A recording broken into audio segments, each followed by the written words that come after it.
Assalamualaikum warahmatullahi wabarakatuh. Apa kabar anak-anakku? Hari ini kita akan mempelajari matematika lanjutan yang kemarin. Semoga kalian selalu sehat ya nak.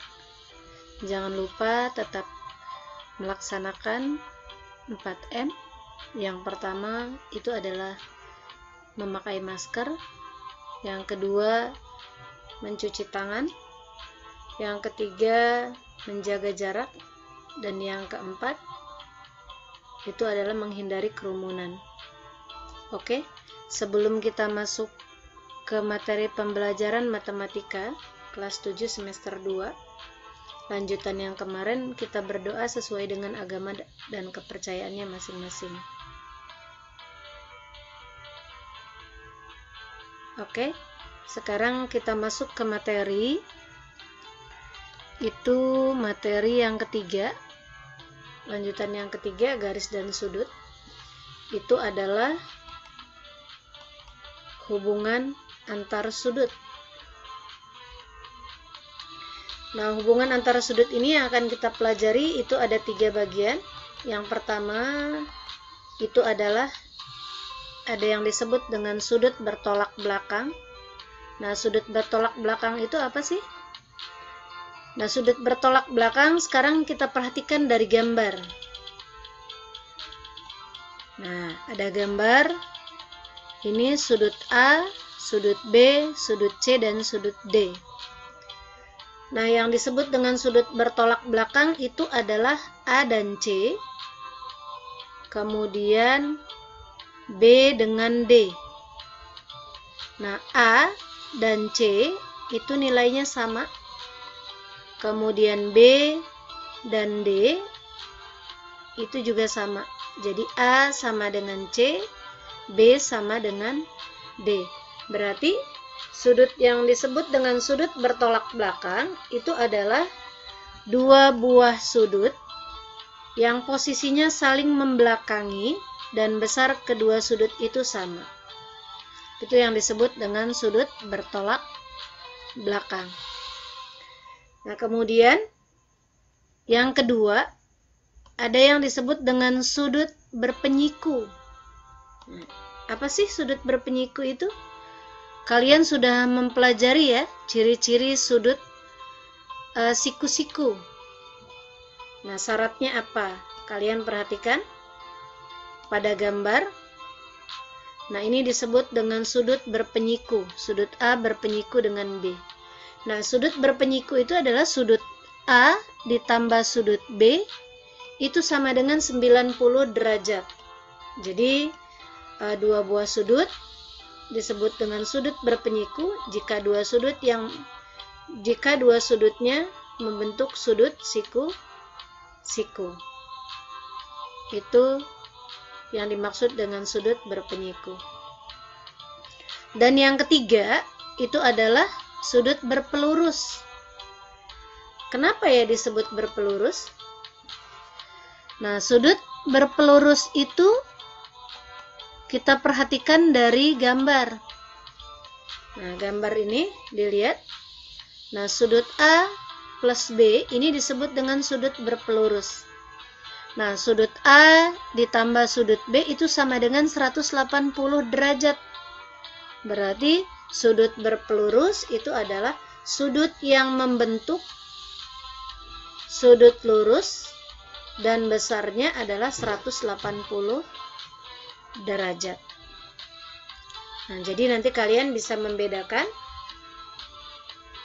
apa itu sudut bertolak belakang, apa itu sudut berpenyiku, dan apa itu sudut berpelurus. Nah, kalau kalian sudah paham, sekarang kita masuk ke contoh soal. Nah, sekarang kita masuk ke contoh soal nomor 1. Dari gambar berikut, tentukanlah sudut Y.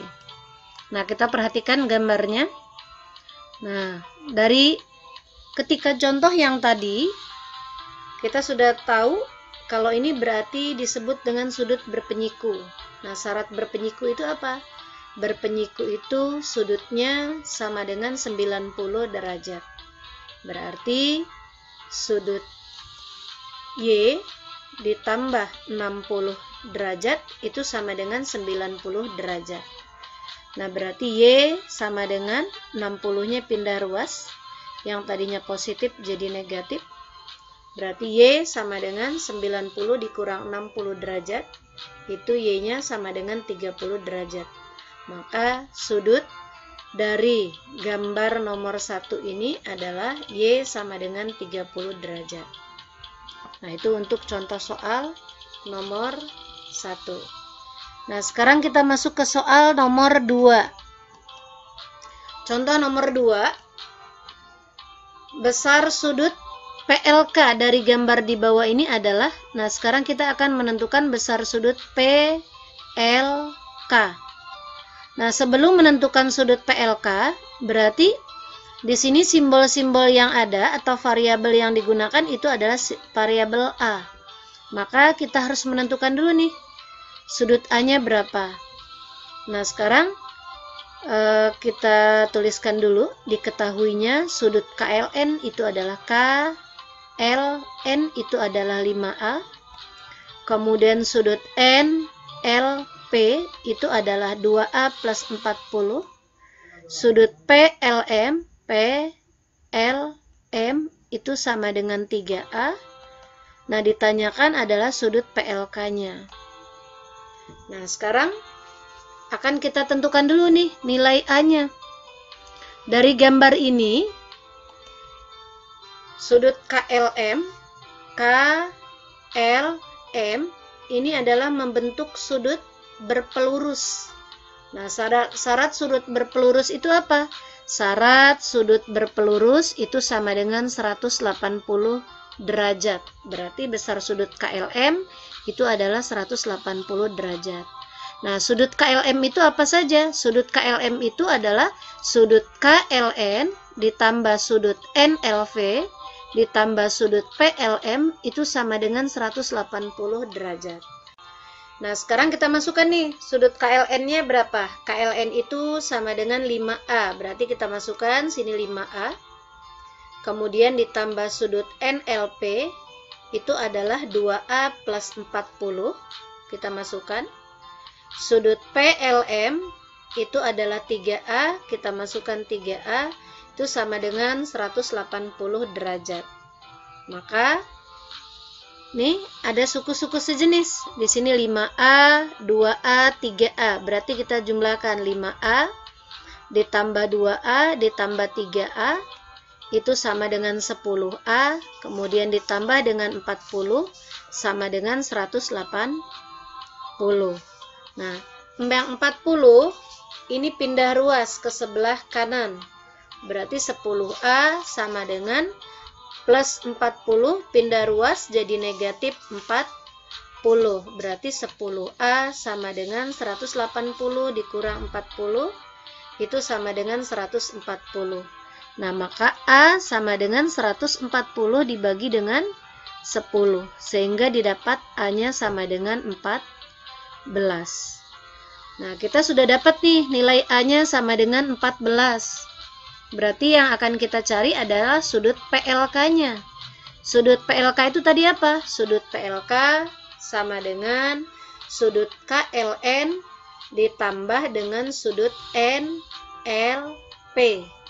Berarti KLN-nya berapa? 5A. Kemudian sudut NLP-nya 2A plus 40. Berarti sudut PLK itu sama dengan 7A. Ini 5A ditambah 2A sama dengan 7A ditambah 40. Nah, didapat nih sudut PLK-nya sama dengan 7A plus 40. Nah, A-nya tadi sama dengan berapa? 14. Berarti kita substitusikan nih. A-nya diganti dengan 14. Jadi sama dengan 7 dikali dengan 14 ditambah dengan 40. Sehingga didapat 7 kali 14 berapa? 98 ditambah 40. Sehingga didapat 138. Nah, jadi untuk contoh soal nomor 2 itu adalah sudut berpelurus. lurus. Sedangkan contoh yang pertama itu adalah sudut berpenyiku. Nah, mungkin itu materi kali ini. Semoga bermanfaat ya nak. Jika ada pertanyaan, boleh kalian komentar. Terima kasih. Jangan lupa like, komen, dan subscribe-nya untuk mendapatkan video-video selanjutnya. Terima kasih. Assalamualaikum warahmatullahi wabarakatuh.